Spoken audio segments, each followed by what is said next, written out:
கர்த்தருடைய வார்த்தைக்கு நேராய் நாம் கடந்து போவோம். வேறு ஏதாவது சொல்ல விட்டோன்னா சோதரம் சோதரம் சோதரம் சோதரம் சோதரம் சோதரம் சோதரம். தகப்பனே, இப்பொழுது உடைய வார்த்தைக்காய் காத்திருக்கிறோம். இந்த மன்னாவை நீங்கள் தாங்க. இந்த சத்திய வார்த்தைகள் உடைய பிள்ளைகள் ஒவ்வொருவருக்கும் ஆசீர்வாதத்தை தரட்டும். ஆசீர்வதிங்க, பலப்படுத்துங்க. மீட்பெரும் இரட்சகருமாகிய இயேசு கிறிஸ்துவின் இன்ப நாமத்தில் ஜெபம் கேளும் நல்ல பிதாவே, ஆமேன் ஆமேன். வாசிப்போம். என்னாகமம் 23ஆம் அதிகாரம் 19, 20 வசனங்கள். பொய் சொல்ல தேவன் ஒரு மனிதன் அல்ல, மனமாற அவர் ஒரு மனுபுத்திரனும் அல்ல. அவர் சொல்லியும் செய்யாதிருப்பாரா? அவர் வசனித்தும் நிறைவேற்றாதிருப்பாரா? இதோ ஆசீர்வதிக்க கட்டளை பெற்றேன், அவர் ஆசீர்வதிக்கிறார், அதை நான் திருப்பக்கூடாது.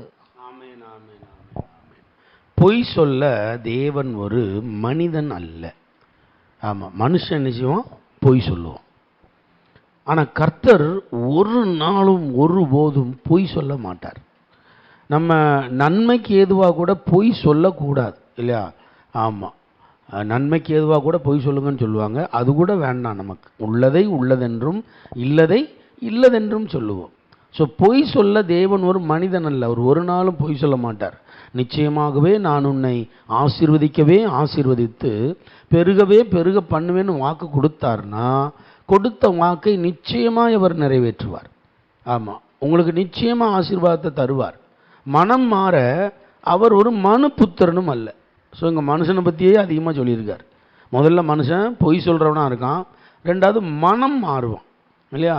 ஒரு விஷயத்தை ஒத்துக்கொண்டு பிறகு மனம் மாறிடுவான். செய்வேன் தருவேன் இதெல்லாம் சொல்லுவான், வாக்கு கொடுப்பான், மனம் மாறுவான். ஆனால் கர்த்தர் அப்படி கிடையாது. கர்த்தர் மனம் மாறவே மாட்டார். ஆமாம், ஒரு நாளும் ஒருபோதும் வாக்கு மாறாத கர்த்தர். ஒரு வசனம் சொல்லுகிறது, நம்முடைய கர்த்தர் வாக்கு கொடுக்கிறவர் மாத்திரம் அல்ல, கொடுத்த வாக்கை நிறைவேற்றுகிற தேவனாக இருக்கிறார் அப்படின்னு. அப்போ நமக்கு வாக்கு கொடுத்தார்னா நிச்சயமாக அவர் என்ன செய்வார்? நிறைவேற்றுவார். அவர் சொல்லியும் செய்யாதிருப்பாரா? அவர் வசனித்தும் நிறைவேற்றாதிருப்பாரா? அப்போ உங்களுக்கு இதுவரைக்கும் எவ்வளோ வாக்குத்தத்தம் கொடுத்துருப்பார்? மாதம் மாதம் வாக்குத்தத்தம் தாரார், அனுதினமும் தாரார். அப்போ அந்த வாக்குத்தத்தங்கள் எல்லாம் நமக்கு நிச்சயமாய் நிறைவேறும். அந்த வாக்குத்தத்தங்களை இறுக பற்றி பிடித்து கொள்ள வேண்டும். இதோ ஆசீர்வதிக்க கட்டளை பெற்றேன், அவர் ஆசீர்வதிக்கிறார், அதை நான் திருப்பக்கூடாது. ஆமாம், எந்த ஊழியக்காரனாலையும் அதை திருப்ப முடியாது, எந்த விசுவாசியாலையும் திருப்ப முடியாது, எந்த பில்லி சூனிய கட்டு செய்வின கட்டு அதை திருப்ப முடியாது, எந்த வன்கன் எரிச்சலினாவி பொறாமையினாவி அதை திருப்ப முடியாது. ஏன்னா கர்த்தர் கொடுக்கிற ஆசீர்வாதம், கர்த்தர் கொடுக்கிற ஆசீர்வாதத்தை ஒரு மனுஷனாலையும் திருப்ப முடியாது. இப்போ ஆபிரகாமை பார்த்து கர்த்தர் வாக்கு கொடுத்தார். என்ன வாக்கு கொடுத்தாரு? நான் உன் சந்ததியை, வாசிங்க ஆதியாகமம் 26 வசனம் 5. நான் உன் சந்ததியை வானத்தின் நட்சத்திரங்களைப் போல பெருக பண்ணி உன் சந்ததிக்கு இந்த தேசங்கள் யாவையும் தருவேன். உன் சந்ததிக்குள் பூமியில் உள்ள சகல ஜாதிகளும் ஆசீர்வதிக்கப்படும் என்றார். இது ஆபிரகாமுக்கு கொடுக்கப்பட்ட இந்த ஆசீர்வாதம் ஈசாக்குக்கு வந்து, யாக்கோபுக்கு வந்து, அவன் சந்ததி சந்ததிக்காய் வந்து இன்று நமக்கு வந்திருக்கிறது. நாமும் ஆபிரகாமின் சந்ததி. அப்போ ஆண்டவர் கொடுத்த வார்த்தை அது மாறாது. பொய் சொல்ல தேவன் ஒரு மனிதன் அல்ல. நான் உன் சந்ததியை வானத்தின் நட்சத்திரங்களைப் போல பெருக பண்ணி உன் சந்ததிக்கு இந்த தேசங்கள் யாவையும் தருவேன். உன் சந்ததிக்கு, உன் சந்ததிக்குள் பூமியில் உள்ள சகல ஜாதிகளும் ஆசீர்வதிக்கப்படும். இங்கே ஆபிரகாமை மட்டும் கர்த்தர் ஆசீர்வதிக்கல, பூமியில் உள்ள சகல ஜாதிகளையும் கர்த்தர் ஆபிரகாமுக்குள் ஆசீர்வதிக்கிறார். அந்த ஆசீர்வாதம் இன்றைக்கும் பெற்றுக்கொள்கிறார்கள். எல்லா மக்களும் அதை பெற்றுக்கொள்கிறார்கள். யாரெல்லாம் இயேசுவை விசுவாசிக்கிறார்களோ அவர்கள் எல்லாரும் அந்த ஆசீர்வாதத்தை பெற்றுக்கொள்கிறார்கள். அப்போது உங்களுக்கு எப்படி கிடைக்காம போகும்? நிச்சயமாக கிடைக்கும். தருவேன்னு வாக்கு கொடுத்தா கட்டாயமாக கர்த்தர் தருவார். அதில் மாற்றமே கிடையாது. அது எப்பேற்பட்ட வேண்டுதலாக இருந்தாலும் சரிதான், நன்மைக்கு ஏதுவான எப்பேற்பட்ட வேண்டுதலாக இருந்தாலும் சரி, அவர் நிச்சயமாக தருவார். இல்லை என்று சொல்ல தெரியாத தெய்வம். ஆமாம், இல்லைன்னே அவருக்கு சொல்ல தெரியாது. ஆமாம், என்ன கேட்டாலும் கொடுப்பார். ஆமாம், கேட்க தான் செய்யணும்.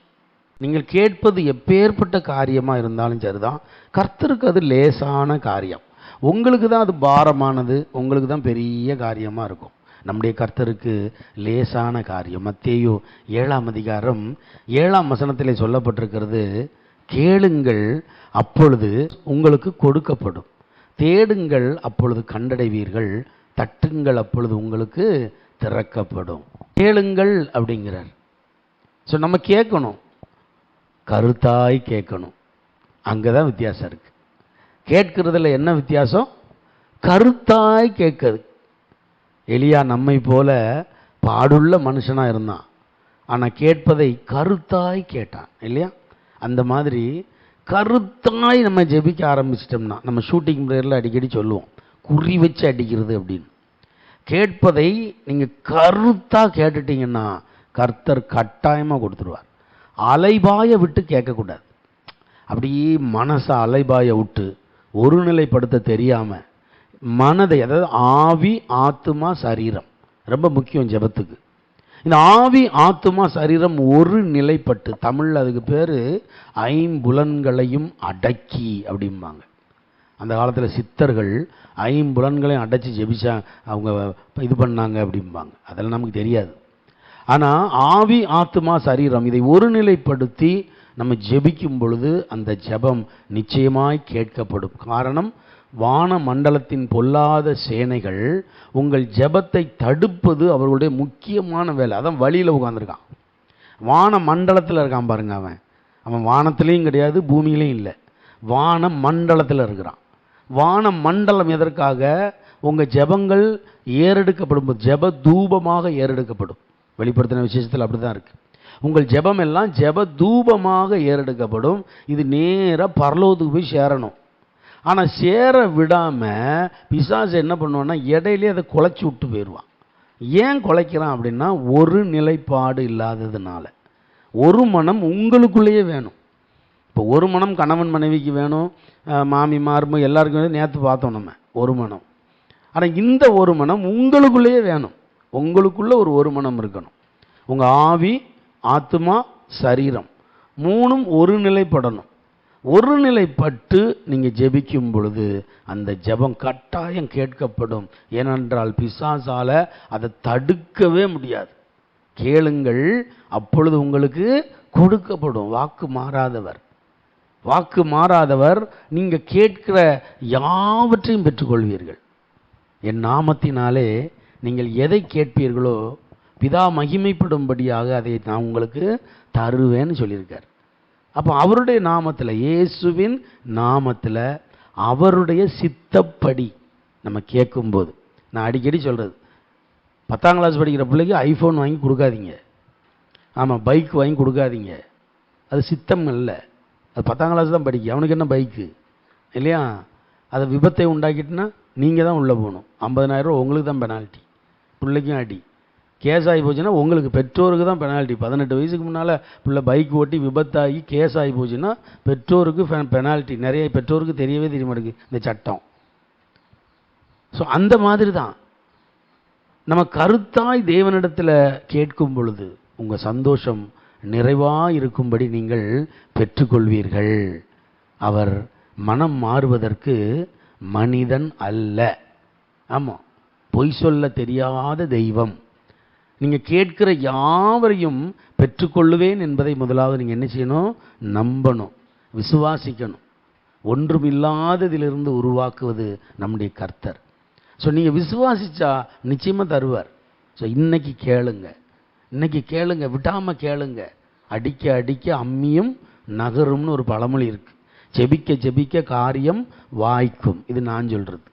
ஆமாம், நீங்கள் ஜெபிக்க ஜெபிக்க ஜெபிக்க உங்கள் காரியத்தை கர்த்தர் என்ன செய்வார்? வாய்க்க பண்ணுவார். இது என்னோட பழக்கம். எனக்கு சுயமாக சில காரியத்தை நார்மலாக மனிதர்கள் செய்கிற எல்லா காரியத்தையும் நார்மலாக செய்யக்கூடிய காரியம்தான் அது. அதில் சில வேளைகளில் என்னுடைய இயலாமை வந்துட்டுன்னு வைங்களேன், எனக்கு முடியல, இந்த காரியத்தை செய்ய முடியல அப்படின்னா நான் உடனே கர்த்தர்ட்ட முழங்கால் போட்டுருவேன். என் இருதயத்தை அவர்கிட்ட என்ன செய்வேன்? ஊற்றி விடுவேன். உலக மனிதர்கள் அதுக்கு உலக பிரகாரமாக பிரயாசப்படுவார்கள், சம்பாதிப்பாங்க, தேவைகள் சந்திக்கப்படும், அவங்களுக்கு வருமானங்கள் வரும், அது சந்திக்கப்படும். இப்போ நாங்கள் என்ன பண்ணுவோம்? முழங்கால் தான். மூளை செய்யாததை முழங்கால் செய்யும். ஆமாம்.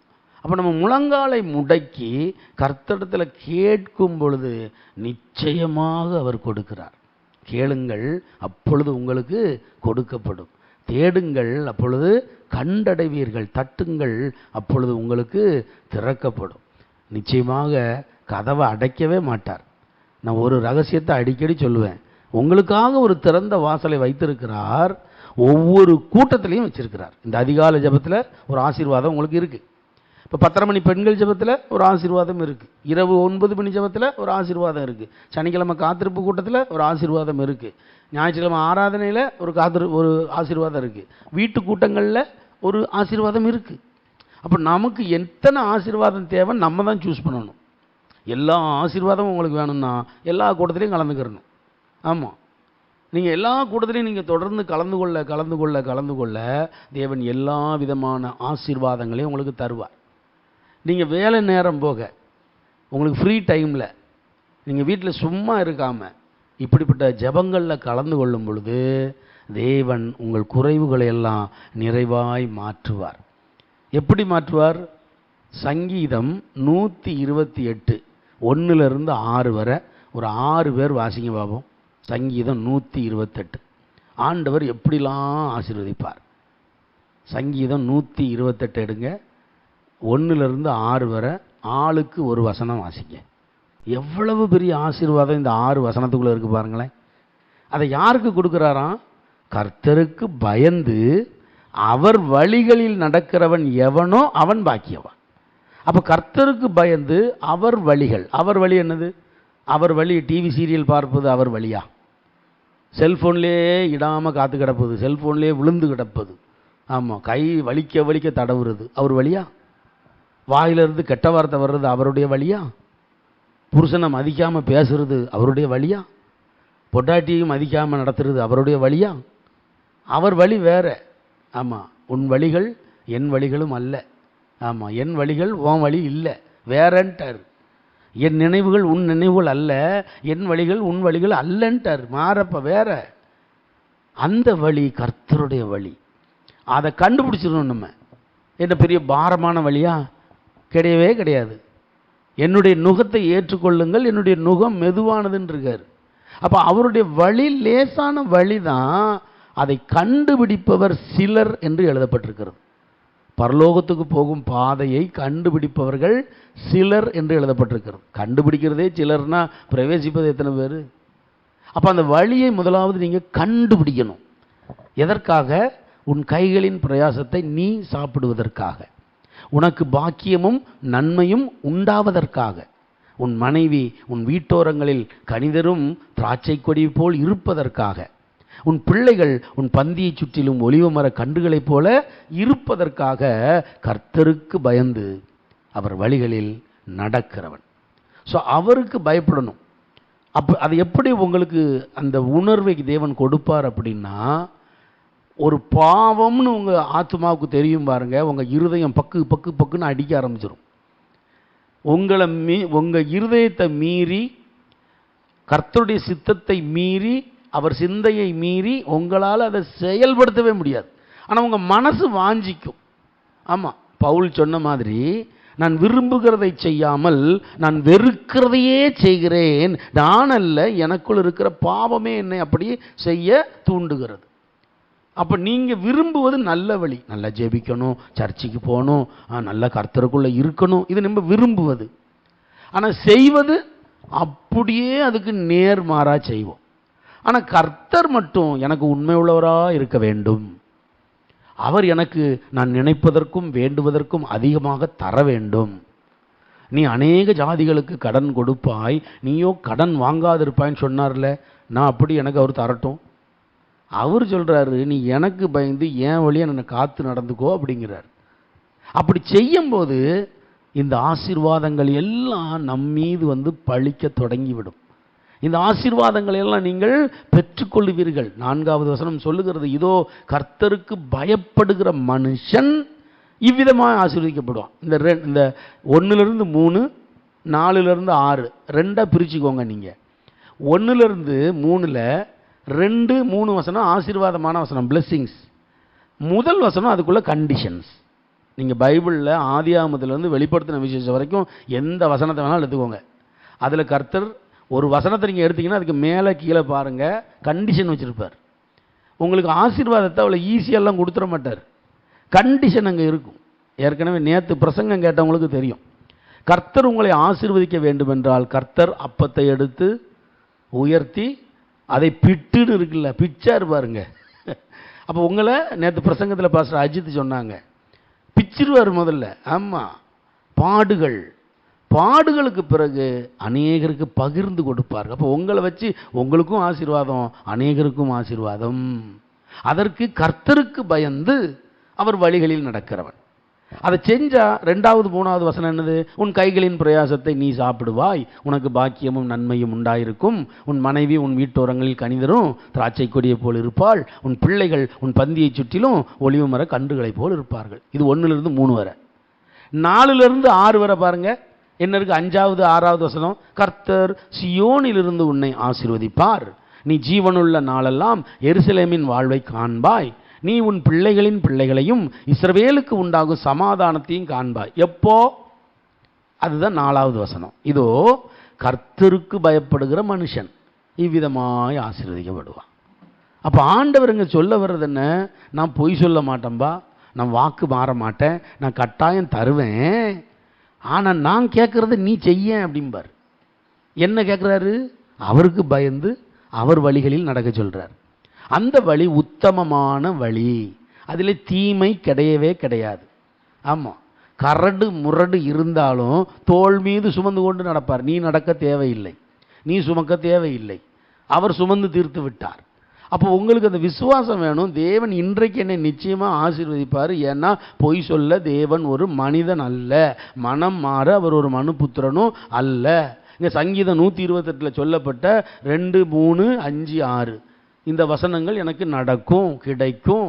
அதற்கு சொல்லப்பட்ட 1, 4 சங்கீதம் 128 1, 4 இதை நான் செய்வேன்.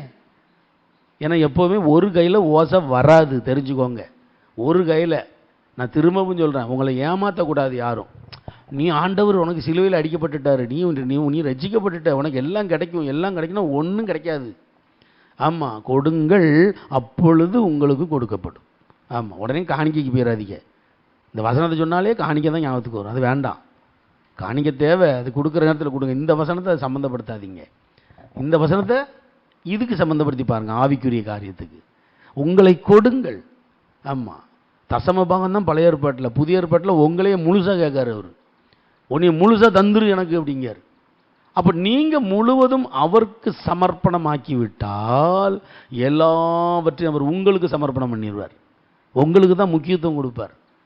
அப்போ இந்த நாளிலே நாம் கற்றுக்கொள்ள வேண்டியது, ஏசப்பா நான் என்னை உமக்கு தருகிறேன், என்னை தருகிறேன் தருகிறேன். தெரியல அந்த பாட்டு எனக்கு. முழுசா கொடுக்கறது. ஸோ நம்ம முழுசா நம்மை அவரிடத்துல கொடுத்துட்டோன்னு வைங்களேன், அவர் முழுசா தருவார். இல்லைன்னா பிச்சு பிச்சு நமக்கு கிடைச்சிக்கிட்டு இருக்கும். எப்படி? ஐயோ என்ன செய்ய, இவனுக்காக நான் ரத்தம் சிந்தி விட்டேனே, இவனுக்காக ஜீவனை தந்து விட்டேனே, இவன் ரட்சிக்கப்பட்ட பிறகு கஷ்டப்பட்டுக்கிட்டே இருந்தான்னா என்னுடைய நாமம் தூஷிக்கப்படுமே அப்படின்னு ஏதோ கொஞ்சம் கொடுப்பார். நான் சொல்கிறது இந்த கொஞ்சம் நஞ்சம்லாம் நமக்கு வேண்டவே வேண்டாம். கிடைச்சா முழுசு, இல்லைன்னா வேண்டாம். ஆமாம், அந்த யாக்கோபை போல இறுக்கி பிடிக்கிறது. நீர் ஆசீர்வதித்தால் ஒழிய உம்மை நான் விட்ட மாட்டேன். தானியலை போல நீ மிகவும் பிரியமானவன், ஆதலால் நீ வேண்டிக் கொள்ள தொடங்கின போதே. என்னால் 2 வருஷம் 3 வருஷம் 10 வருஷம்லாம் காத்திருக்க முடியாது. வேண்டிக் கொள்ள தொடங்கின போதே கட்டளை வெளிப்பட்டுறணும், அவ்வளோதான். அதற்கு அவர் என்ன சொல்கிறாரு? ரொம்ப சிம்பிள். எனக்கு பயப்படு அப்படிங்காரு, என் வழியில் நட. ரொம்ப சிம்பிள். அப்போ கர்த்தருக்கு பயந்து. எப்போ அந்த பயம் வரும்? எப்போ பாவத்தை செய்ய நினைக்கிறீர்களோ அப்போ பயம் வரணும். வந்துட்டா நீங்கள் அவர் வழியில் நடக்கிறவர்கள், நீங்கள் செய்வதெல்லாம் வாய்க்கும். தேவன் உங்களை ஆசீர்வதிப்பார். ஆமாம், உங்களுக்கு தெரியும் இது பாவம், ஆனால் மனசு சொல்லும் இன்னைக்கு ஒரு நாள் தானே, இன்னைக்கு ஒரு நாள் தானே, சும்மா கையில் தானே இருக்குது, எல்லாரும் தான் கையில் வச்சுருக்கான்னு சொல்லிப்போனே, நம்மளும் கொஞ்சம் அப்படி பார்ப்போமே, கொஞ்சம் அங்கே போய் கொஞ்சம் வெட்டி கதை பேசுவோமே. ஆமாம், ஆராதனைக்கு தான் இன்னைக்கு வாரம் வாரம் போகிறோமே, இந்த வாரம் கொஞ்சம் அப்படி சொந்தக்காரன் வீட்டில் போய் வெட்டி கதை பேசிட்டு வருவோம், மனசு சொல்லும். ஆமாம். ஆனால் ஆண்டவர் சொல்கிறாரு, இல்லை இல்லை, நீ எனக்கு பயந்து என் வழியில் நட. என் வழி உத்தமமான வழி, அது இடுக்கமான பாதை, ஆனால் உன்னை கொண்டு சேர்ப்பது பரலோகத்தில். தேவ ஜனமே, உங்கள் கஷ்டங்கள் தீர, உங்கள் கவலைகள் மாற, உங்கள் கைகளின் பிரயாசம் ஆசீர்வதிக்கப்பட, உங்கள் கடன் பாரம் மாற, வியாதி பலவீனம் நீங்க, சமாதானம் உண்டாக, கர்த்தருக்கு பயந்து அவர் வழிகளில் நடக்க தொடங்கினுங்க. அவர் வழியில் நீங்கள் நடக்க தொடங்கிட்டாலே மிஸ் ஆக மாட்டீங்க. ரயில்வே ட்ராக் மாதிரி அது. ட்ரெயினுக்கு போகிற பாதையில் நிறைய நிலங்கள் இருக்கிறது. எல்லா நிலத்துலையும் அந்த ட்ரெயின் ஓடாது. ரயில்வே பட்டியில் தான் ஓடும். பட்டியில் தண்டவாளம், ரயில்வே தண்டவாளத்தில் தான் அது ஓடும். தண்டவாளம் இல்லாத இடத்துல ட்ரெயின் ஓடாது இல்லையா? அப்போ கர்த்தருடைய பிள்ளைகள் அவர் வழியில் மட்டும்தான் நடக்க முடியும். அவர் வழி இல்லாத அந்நிய வழியில் நடக்க முடியாது. அப்படிப்பட்டவர்கள் குந்தி குந்தி நடப்பவர்கள் டெய்லி அடி மீதி வாங்கிட்டே திரிய வேண்டிதான், அவமானப்பட வேண்டியது தான். ஆனால் அவருக்கு பயந்து அவர் வழியில் நடக்கும்போது நீ ஒரு நாளும் வெட்கப்பட்டு போவதே இல்லை. ஆமாம், நீ அவமானப்பட போவதே இல்லை. அவருடைய வழியை காத்துக்கொள். அவருடைய வழி எது என்பதை புரிந்து கொள். ஆண்டவர் இந்த வழிங்கிறத எப்படி, நீ வலதுபுறம் இடதுபுறம் சாயும் போதும் வழி இதுவே, இதிலே நடவுங்கள் என்கிற சத்தம் உங்களுக்கு கேட்கணும். அப்படி கேட்டுட்டா நீங்கள் அவர் வழியில் தான் நடந்துக்கிட்டு இருக்கீங்க. ட்ரெயின் பற்றியில் தான், அந்த தண்டவாளத்தில் தான் போயிட்டு இருக்குன்னு அர்த்தம். இல்லைன்னா ட்ரெயின் இடம் மாறிட்டுன்னு அர்த்தம். ஆமாம், சத்தமே கேட்க மாட்டேங்கு, நம்ம போகிற போக்கில் போயிட்டே இருப்போம் அப்படின்னா எங்கனையா போய் முட்டிட்டு நிற்கும். தேவ ஜனமே, இஸ்ரவேலை ஆசீர்வதிப்பதே கர்த்தருக்கு பிரியம். உங்களை சபிப்பதோ உங்களை கஷ்டப்படுத்துவதோ கர்த்தருக்கு பிரியமே கிடையாது. அவர் உங்களை பொய் சொல்லி ஏமாற்றி கொண்டு வர்றவர் கிடையாது. ஸோ அவர் நிச்சயமாக உங்களை ஆசீர்வதிக்கவே விரும்புகிறார். அதற்கு இந்த வழியை காத்துக்கொள்ளுங்கள். இந்த வழியை காத்துக்கொண்டு, நமக்கு தெரியும், உங்களுக்கு தெரியும், யாரும் சொல்லிக் கொடுக்கலாம் தேவையில்லை. ஆமாம், உங்களுக்கு தெரியும். சின்ன பிள்ளைகளுக்கே தெரியுதா? இப்போ என் பேரனுக்கு தப்புன்னா என்னன்னு இப்போவுமே அவனுக்கு தெரியும். அதை மட்டும் சிரிச்சுக்கிட்டே செய்வான். தப்பு செய்கிறான்னா அப்படி நம்மளை பார்த்துட்டு அப்படி இப்போ ஒரு உத்து பார்ப்பான், தாத்தா பார்க்கா அப்படின்னு பார்த்துக்கிட்டு ஒரு செல்ஃபோனை கையில் வாங்குவான். வாங்கிக்கிட்டு அந்த சின்ன பிள்ளைங்க படத்தை அப்படி பார்த்துக்கிட்டே இருக்கிறவன் அப்படியே கொஞ்சம் கேமை ஓப்பன் பண்ணுவான். எப்படி பார்ப்பான், எண்ணி அப்படி பார்ப்பான், அப்படி உத்து பார்ப்பான், தாத்தா பார்க்கா, ஆச்சி பார்க்குதா, நாங்கள் பார்த்துட்டோம்னா சிரிச்சிருவான். அப்படியே அவனுக்கு தெரியுது அது தப்பு, நம்ம செய்யக்கூடாது அப்படின்னு தெரியுது அவனுக்கு. ஆமாம், அதே மாதிரி நல்லா ஏசு நல்லவர் ஏசு நல்லவர்னு படிச்சுக்கிட்டே இருக்கிறவன் ஸ்கூலுக்கு போகிறான் இல்லையா? ஸ்கூலில் எல்லா பிள்ளைகளும் வருது இல்லை, சினிமா பாட்டு ஏதாவது பிள்ளை கற்றுக் கொடுக்கும் போல். இப்போ ஏதோ விஜய் பாட்டு ஒன்று, என்னமோ ஒரு கட்சி பாட்டு படிக்கான். இப்போ எனக்கு மண்டைக்கிலே வர மாட்டேங்குது. ஒரு விஜயோட கட்சி பாட்டு, அந்த பாட்டை அவன் படிப்பான். என்னைய பார்த்தோன்னே சிரிச்சிருவான். ஆமாம், அவனுக்கு தெரியுது தப்பு, நம்ம படிக்கக்கூடாது, அதை நம்ம ஆண்டவர் பாட்டு தான் படிக்கணும், அவனுக்கு தெரியுது. ஆனால் அவனுக்கு இதில் ஒரு இன்ட்ரெஸ்ட் இருக்குது பாருங்கள்.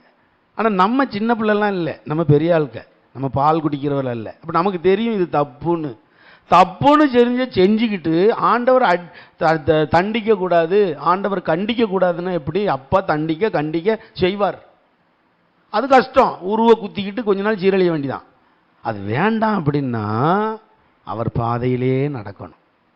உனக்கு என்ஜாய்மெண்ட்டா அவரே ஆவிக்குரிய ஜீவிதத்தில் கொடுப்பார் பாருங்க. அவரை ருசித்து பார்த்தவங்களுக்கு மட்டும்தான் அது தெரியும். கர்த்தர் நல்லவர் என்பதை ருசித்து பார்த்தவர்களுக்கு ஆவிக்குரிய ஜீவியத்தில் உள்ள என்ஜாய்மெண்ட் உலகத்தில் கிடைக்கவே கிடைக்காதுங்க.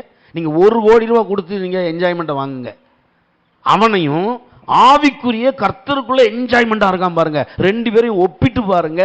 உலகத்தில் 1 கோடி ரூபாய் செலவழித்து என்ஜாய்மெண்ட்டை வாங்குறவன் வியாதி பலவீனத்தை வாங்கி செத்து போயிடுவான். ஆனால் கர்த்தருக்குள்ள மகிழ்ச்சியாக இருக்கிறவன் இருக்கான் பாருங்க, அவன் ஒரு நாளும் கெட்டு போவதே இல்லை. அநேகருக்கு அவன் ஆசீர்வாதமாக இருப்பான், மகிழ்ச்சியாக இருப்பான், எப்பவும் பரலோக சந்தோஷத்துக்குள்ளே இருப்பான். எதுவுமே அவனுக்கு கஷ்டமாக தெரியாது. ஆமாம், இந்த அனுபவத்துக்குள்ளே வந்துருங்க. இந்த அனுபவம் மேலான அனுபவம். பொய் சொல்ல தேவன் ஒரு மனிதன் அல்ல. உனக்கு நிச்சயமாக ஆசீர்வதிப்பேன், இந்த பூமியில் ஆசீர்வதிப்பேன், பரலோகத்துக்கு கொண்டு போவேன்னு வாக்கு கொடுத்துருக்காரு. மாற மாட்டார். மனம் மாற அவர் ஒரு மனுபுத்திரனும் அல்ல. அவர் சொல்லியும் செய்யாதிருப்பாரா? அவர் வசனித்தும் நிறைவேற்றாதிருப்பாரா? நிச்சயமாக தருவார். உங்கள் தொழிலை ஆசீர்வதிப்பார், உங்கள் குடும்பத்தை ஆசீர்வதிப்பார், உங்கள் பிள்ளைகளை ஆசீர்வதிப்பார், குடும்பத்தை வருகைக்கு ஆயத்தப்படுத்துவார். நீங்கள் தேவை அவர் வழியில் நடங்க, அவரை தேடுங்க, உண்மையாக தேடுங்க, அவரை ருசிச்சு பாருங்க. ஆமாம், அவரை ருசிச்சு பாருங்களேன். எனக்கு மாம்பழம்னா ரொம்ப பிடிக்கும். மாம்பழ சீசன். நேற்று கூட ஒரு சகோதரி எனக்கு 2 மாம்பழம் கொடுத்துட்டு போனாங்க. வந்து பார்த்து உள்ளத்தின் ஆழத்திலிருந்து நான் ஆசீர்வதித்தேன். எனக்கு பிடிச்சது அது மாம்பழம். ஆமாம், எங்கள் வீட்டம்மா தான் திங்க விடாது, ஒளிச்சு திம்ப.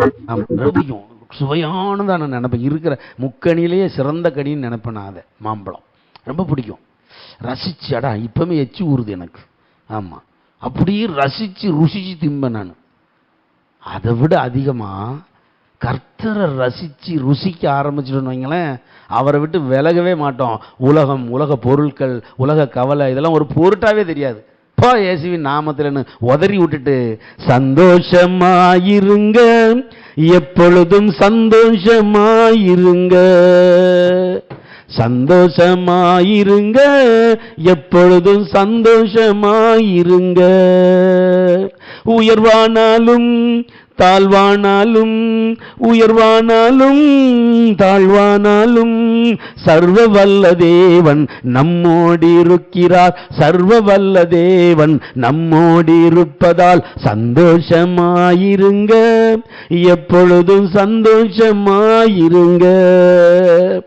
நெருக்கத்தின் நேரத்திலும் கண்ணீரின் பாதையிலும், நெருக்கத்தின் நேரத்திலும் கண்ணீரின் பாதையிலும் நம்மை வழிநடத்தும் தேவன் நம்மோடு இருப்பதால் சந்தோஷமாயிருங்க.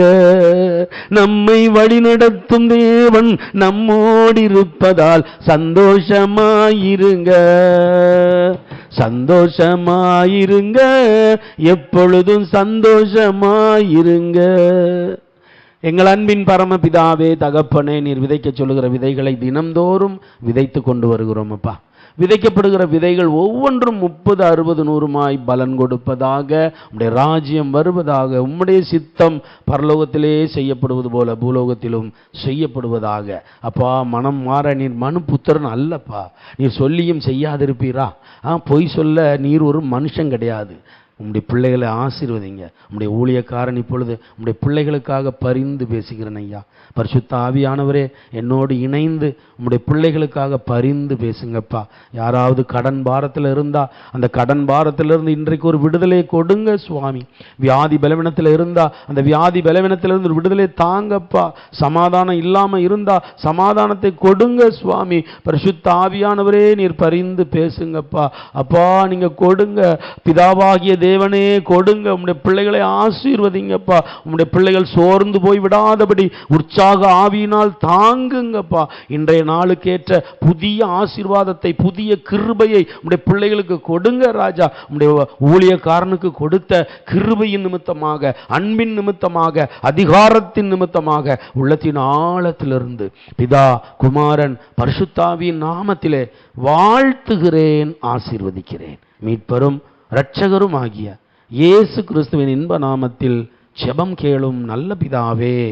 ஆமென், ஆமென், ஆமென், ஆமென். என் ஆத்துமாவே கர்த்தரை ஸ்தோத்தரி, என் முழு உள்ளமே அவருடைய பரிசுத்த நாமத்தை ஸ்தோத்தரி.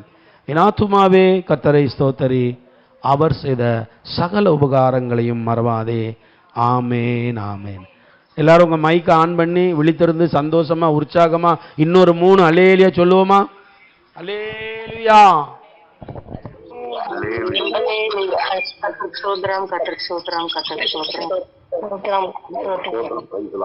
Price the Lord. கர்த்தருக்கு ஸ்தோத்திரம். கர்த்தர் உங்களை ஆசீர்வதிப்பாராக. ஆமென்.